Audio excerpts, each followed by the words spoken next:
When they pushed my daughter to the corner, I realized I had to stand up. For years, I supported everyone in my family, paid bills, fixed emergencies, and stayed silent when my child was ignored. But that day, everything changed. I stopped feeding a system that starved my daughter's worth.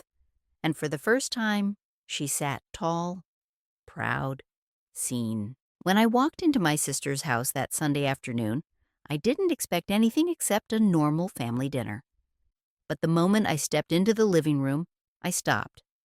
My daughter, Isla, sat on the floor in the corner, knees pulled up to her chest, jacket still on, watching her cousins eat pizza at the table. She didn't speak. She didn't complain. She just waited. My sister's voice floated from the kitchen, light and careless. Let the older kids eat first. Isla can wait. She's used to it. Used to it. The words burned in ways I didn't show. My brother laughed. My parents didn't even look up. My daughter lifted her eyes just enough to see me. And in that small, quiet look, something inside me broke so silently it almost felt like breathing.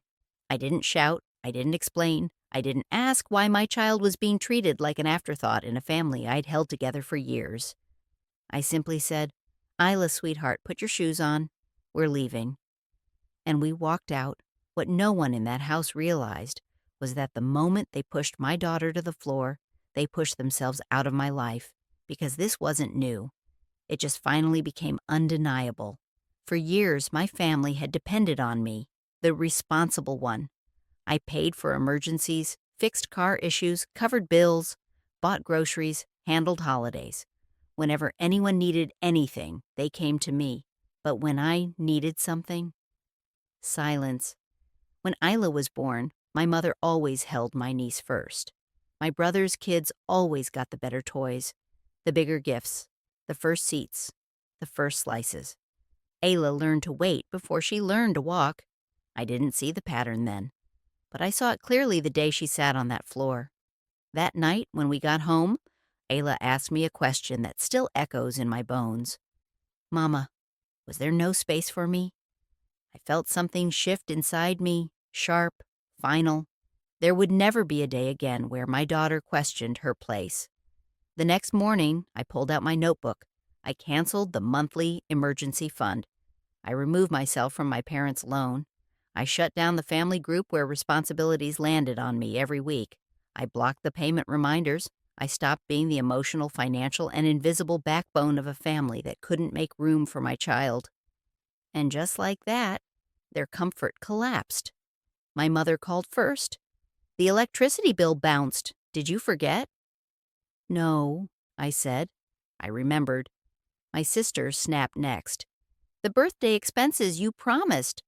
I didn't promise, I cut in. You expected, my brother texted.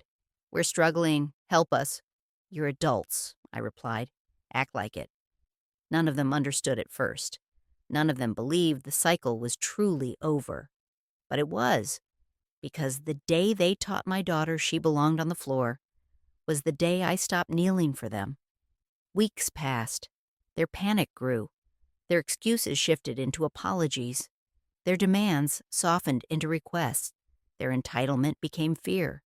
But in my home, Ela laughed louder, ate first, sat at the center, stood tall. One evening, she hugged me and whispered, Mama, I don't feel small anymore. And that was everything. In the end, I didn't break my family. I simply stopped carrying it. And the moment I put the weight down, my daughter finally rose.